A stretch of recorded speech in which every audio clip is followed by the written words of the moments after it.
From Eyewitness News, this is Newsmakers. It's the first public snapshot of the mayor's race in Providence. Our Eyewitness News Providence Journal poll shows the campaign to replace Angel Tavares is competitive. We asked 500 likely voters in the city of Providence who they would choose for mayor if the election were today. 38% say right now they would vote for independent Buddy Cianci. 32% say Democratic candidate Jorge Elorza, while just 6% say they would vote for Republican Daniel Harrop. But a sizable number of voters, 21%, say they aren't sure who they are going to vote for yet. This week, a deep dive into the state of the Providence mayoral race with our political roundtable. Welcome to Newsmakers. I'm Tim White. Joining me on the roundtable this week, to my right, a double dose of WPRI.com with Ted Nisi and Dan McGowan, who covers the Providence race extensively. And to my left, we have Eyewitness News political analyst and pollster Joe Fleming, and we welcome back political strategist Kara Cromwell. Hello, everyone. Hi. Good morning. Thanks for joining me on the roundtable this week. Thanks for having us. So, as we always like to say, this is a poll, not a prediction. Right. We're 6 weeks out from the election. But he has to be happy that his 6-point lead is outside the margin of error of 4.38%. You've all digested the poll, so I want to go around the table. Do you think Cianci is in good shape, or is there cause for concern for his campaign, Kara? I'd say both, actually. I think he's in good shape and that he's clearly secured his base and has pulled in a few other folks. I think there's cause for concern because there are a lot of people who care about his previous criminal record. All right, we'll get into that in a bit. I think Buddy has done the easy part already. He's at 38%. That was the easy part for Buddy. Picking up the other 8 or 9% of the vote that he needs to become mayor is going to be the more difficult part for Buddy Cianci. Not impossible, but a lot more difficult for him. Dan? Right, yeah, I agree with Joe. He's got to really turn out his vote in other parts of the city because he's going to get, beaten up pretty bad on the east side. We expect that. So I think it looks good, but still a lot more work to do. And Ted, what do you think? I'm fascinated to see the conventional wisdom on Buddy was about right. A lot of people early in the year said, I bet he has about a 38, 35% base in the city. Boom, 38% in this poll after, not a lot of campaigning so much as just people know he's out there, and that's where he starts. And we still have the same question after this people have had all along, which is, can he build his support into the mid to high 40s like he'll probably need to if Dan Harrop's candidacy stays as weak as it is right now? So 38% you describe as his base. What's his ceiling? Is that also his ceiling? That's what's unknown. Nobody knows if the ceiling's 38 or if the ceiling's 47. The conventional wisdom was, it's somewhere in the 40s. The question is how high. And the one thing I've seen Buddy over the years, and I've watched him since he started in politics, back in the big races in Providence when he was the big underdog, he finds a way to get the votes that he needs. And I think we're going to try to see at this time, he's going to try to put coalitions together in the city of Providence to get him those pockets of votes, just enough to win. How high it's going to be, I'm not really sure if he could do it. I agree with Kara that there's reasons for concern for Buddy in here, but Cianci. But the flip side is, he's not toxic. He has a 53% favorable rating. So in theory, favorable ratings do not convert into votes for sure. We saw that with Angel Tavares in the Democratic primary for governor. But in theory, those are people who maybe are persuadable to become Cianci voters. Is his ceiling up at 52, 53? I probably think it's a little lower than that. I think some of those people like him for the past, but aren't willing to give him this job again. But again, as always, we just don't have enough data to know for sure. And he certainly has to hope that Dan Harrop will stay in the race, right? Dan Harrop is getting all kinds of pressure to drop out. He said, I don't want to do it. I've got the best seat in the House. He's making a lot of jokes. But when you look at it, if he gets 6-7% of the vote, that's going to help Buddy greatly. I would assume that he's going to get all kinds of pressure from Jorge Elorza and from a lot of people in the city to jump out. But isn't it too late for Dan Harrop to drop out at this point? The absentee ballots have been sent out already. But every vote Dan Harrop gets is the lowest ceiling that Buddy Cianci needs. And that's what Buddy wants. Dan's absolutely correct. Every vote Harrop's grabbing is going to help Buddy bring that ceiling lower, which gives him a better chance to win the mayor's office. And I think it's so much about Elorza defining himself, because there's an expression in politics, you can't beat someone with no one. And Buddy is someone.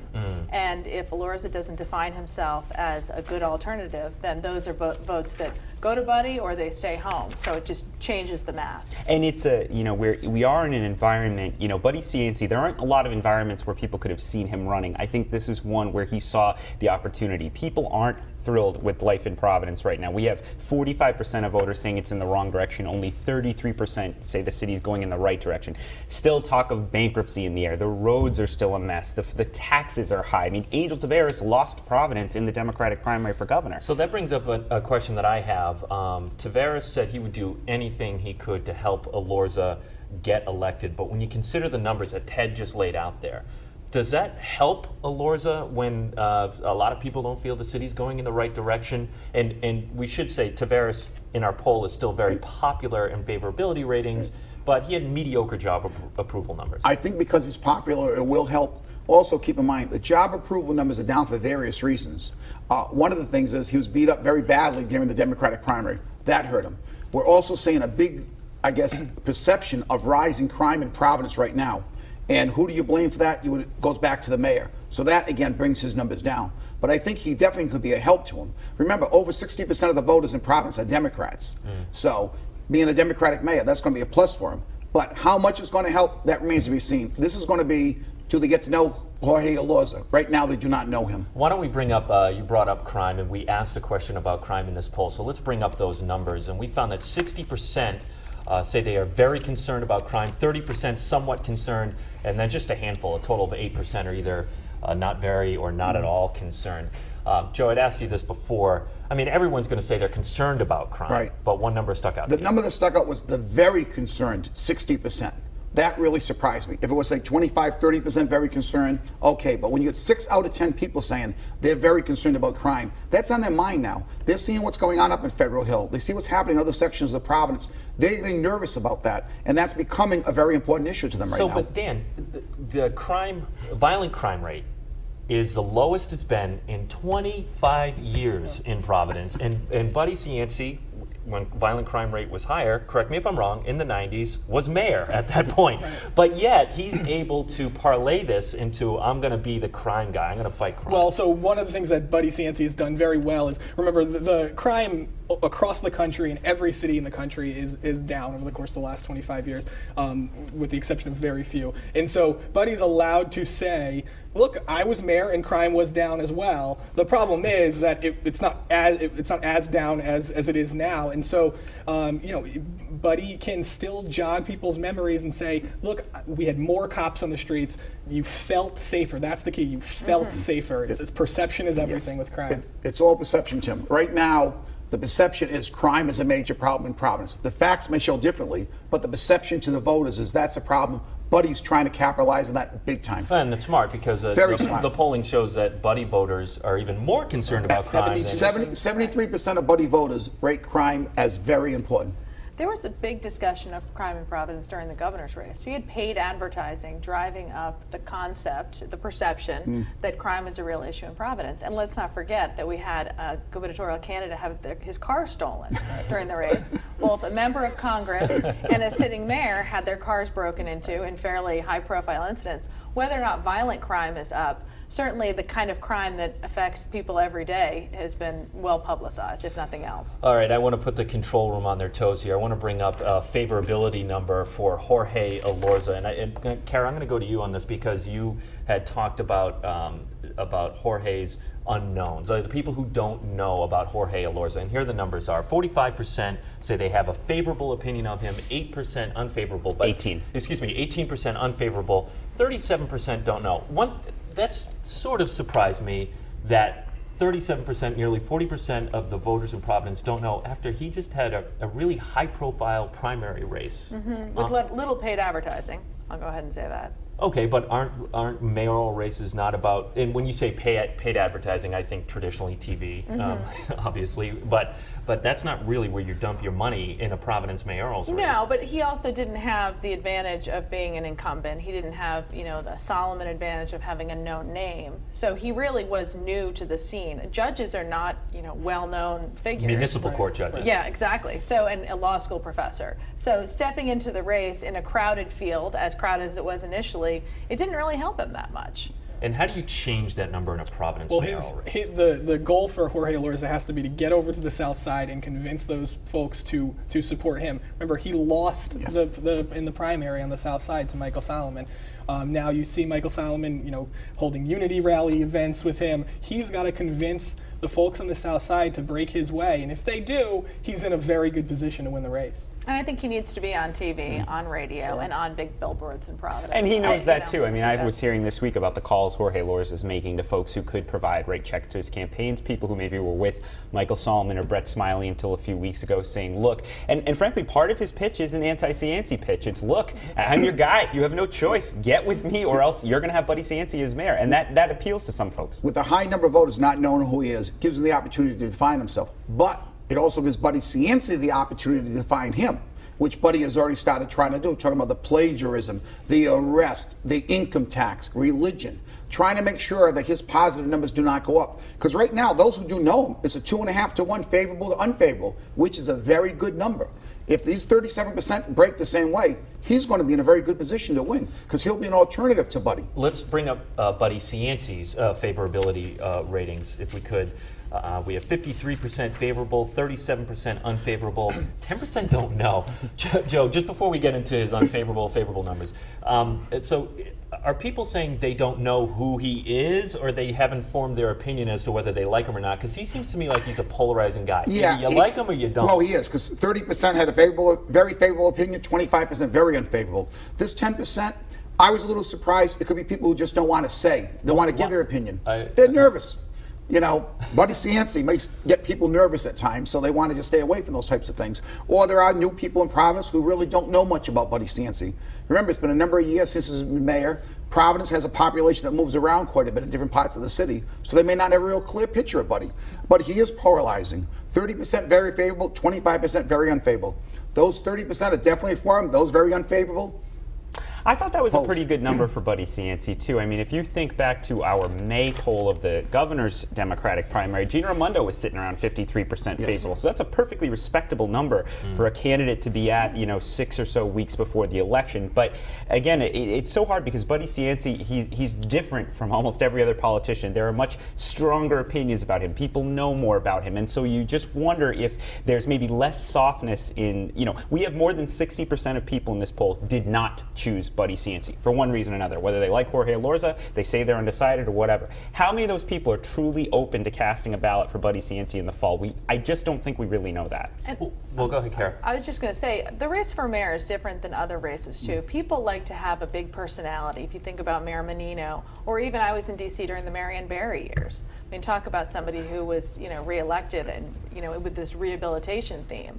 So I think there's something about that kind of personal contact that Buddy brings to this that could help him, where that favorable number shows that he could get to a place where he could get elected. And Buddy benefits and will continue to benefit, I think, from the fact that there are voters in the city who look at the last 12 years under David Cicilline, Angel Taveras, and said, you know what, we kept electing reformers who the East, alleged reformers who the East Side like, liberal, progressive types, and look where we ended up. Potholes, high taxes, pension problems, etc. Now, Buddy Cianci bears some responsibility for that with decisions he made, particularly in the pension system, but nevertheless, Jorge Lorza is undoubtedly a continuity candidate with David Cicilline and Angel Taveras, and not everyone wants continuity with the last 12 years. And you know what struck me when we had Buddy Cianci on Newsmakers last week, which you can see online, WPRI.com, he did not attack Angel Taveras at all.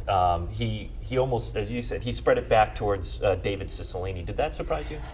I mean, it didn't, because Buddy Cianci holds an epic grudge against David Cicilline, and I think the feeling's mutual. But at the same time, he's running after 4 years of Angel Taveras, and to try to get voters to cast a distinction between David Cicilline, he was terrible, Angel Taveras was okay, even though that's quite a. I'll be interested to see if he keeps trying to make that separation, because I think that's kind of tough. He probably sees those favorability numbers too, and I think that Angels are considerably higher than Congressman Cicilline's at this point. And don't forget, in the primary, especially when there were a lot of candidates running, 6-8 months ago, all of them tried to tie themselves to Angel Taveras because they saw the same exact. The favorability numbers are, he was very, very popular. And not for nothing, but David Cicilline, Joe has pointed out, won a lot of votes in Providence in his last election. Over 70% of the vote he received in Providence when he ran for Congress, and people thought that would be a lot closer in Providence. He's still popular. His job rating may not be that high in Providence, but they will vote for him. Right. All right, we're going to take a break on the program here. When we come back, we'll wrap up the Providence conversation. We asked how voters felt about Cianci's prior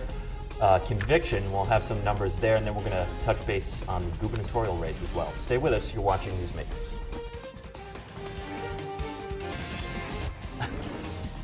Welcome back to Newsmakers. I'm Tim White.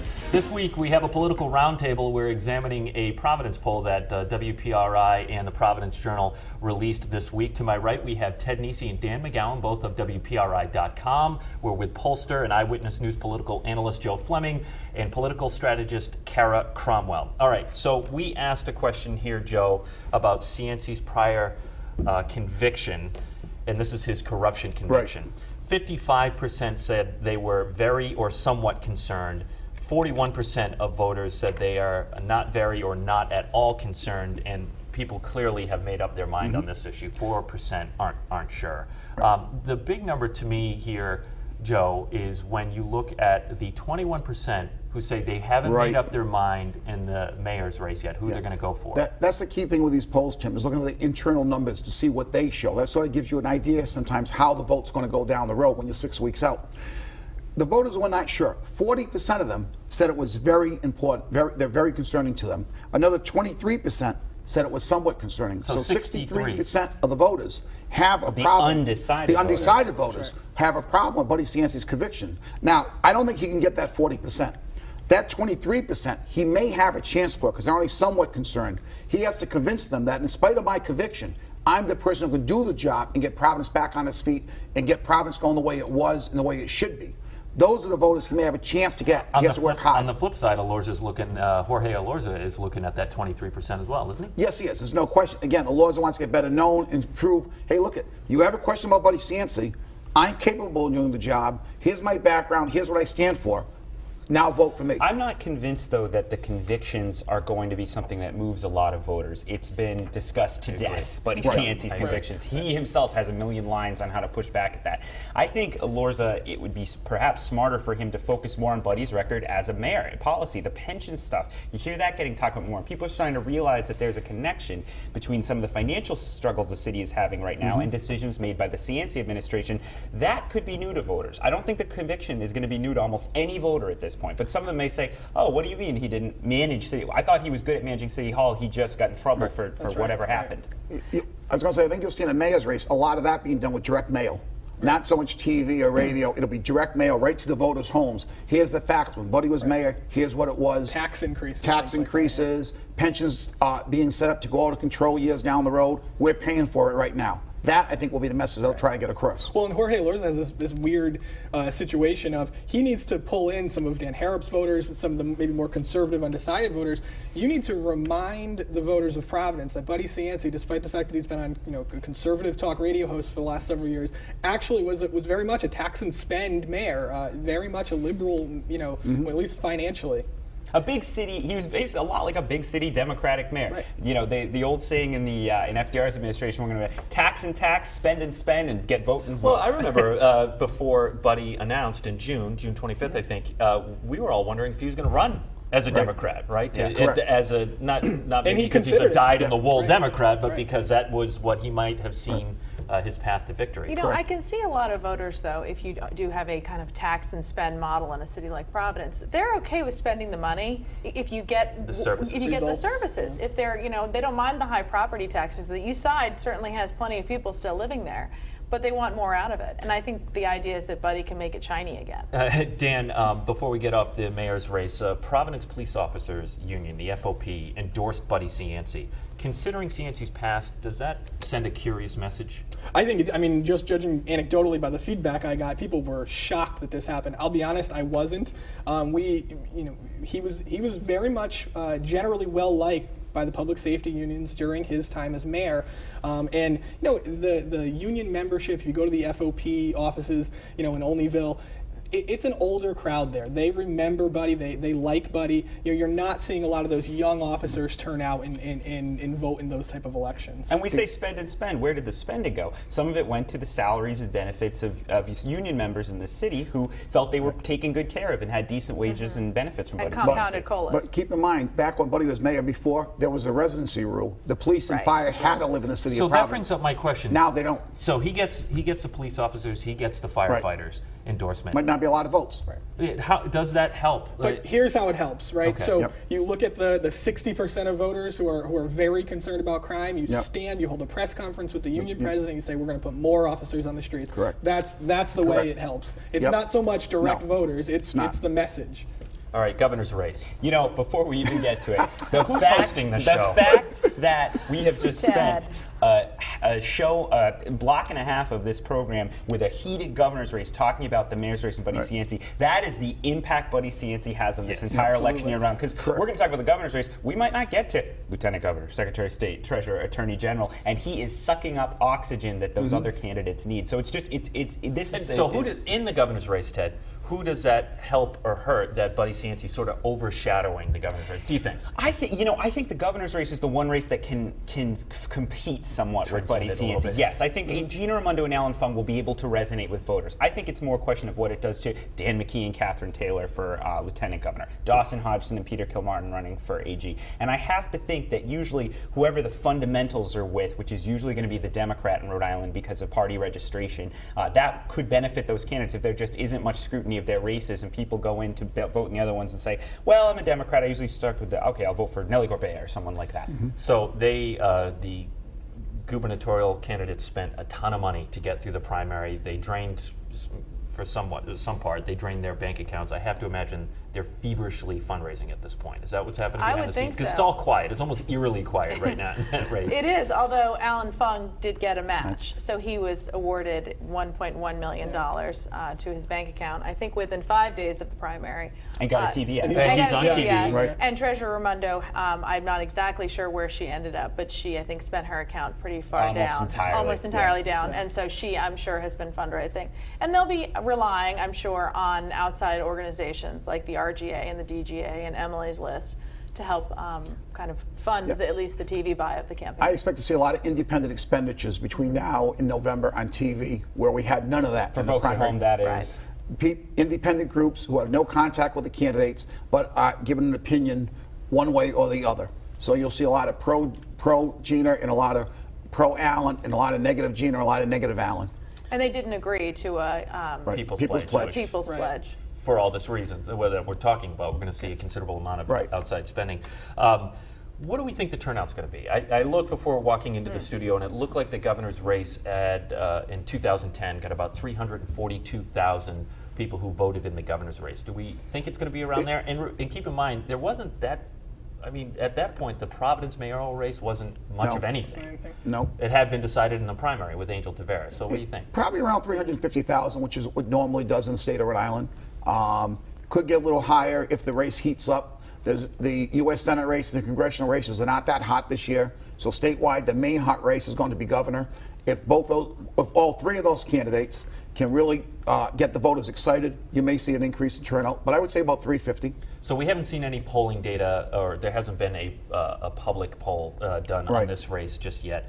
But Ted, what do you think for Raimondo? What's her tack now? Does she ignore Alan Fung? Does she carry herself as the perceived front runner? Clearly not so far. I think she's been relatively aggressive. I agree with you, it's been quiet, but I think, we've seen Gina Raimondo. She picked up the Planned Parenthood endorsement and went after Alan Fung. There'll be a lot of debate, I think, about how that plays with different sets of voters. But if nothing else, she's trying to set up a contrast because he has the Rhode Island Right to Life endorsement, but is personally pro-choice, so she's trying to get that out there. She keeps referring to Don Kucheri and Governor Kucheri, who certainly his reputation has not been helped by the 38 Studios discussion in the 4 years since he went out. And Alan Fung, he and Ken Block had their big event and certainly talked about that, but I think there's been somewhat less sustained messaging from the Fung campaign against Gina Raimondo, which you'd expect to start to pick up soon because it's a relatively short amount of time left and all this oxygen going to the mayor's race. They really need to get their licks in. Well, and now you got to figure that Gina's job now is to run up the score in the Democratic strongholds. She's got to do well in East Providence.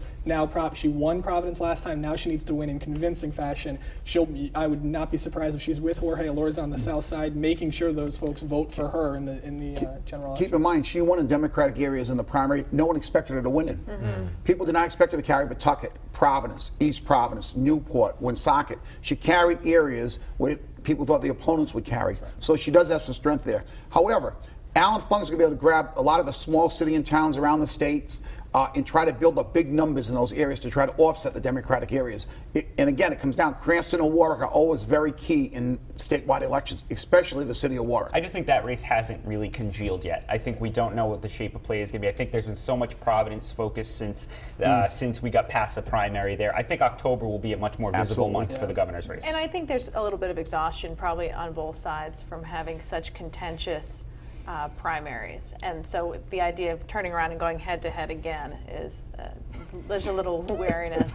I know I'm weary. Maybe I'm just speaking for myself. Speaking of weary, we have a debate this coming Tuesday live at Rhode Island College. It is between Buddy Cianci, Jorge Elorza, and Daniel Harrop. This could be a good one. Hour-long, commercial-free at Rhode Island College. It airs on our sister station, Fox Providence. Make sure you go online to WPRI.com if you want to submit your questions. I can tell you, if you wanted a seat, it's too late. That thing sold out so quickly. There's a lot. We're not actually selling tickets. Right. Because we're giving them away. But on StubHub. Maybe a prize fight. But. Right. Anyway, so thank you for watching Roundtable this week. Ted Nisi, Dan McGowan, Kara Cromwell, and Joe Fleming. And we'll see you next week on Newsmakers. Yeah, that.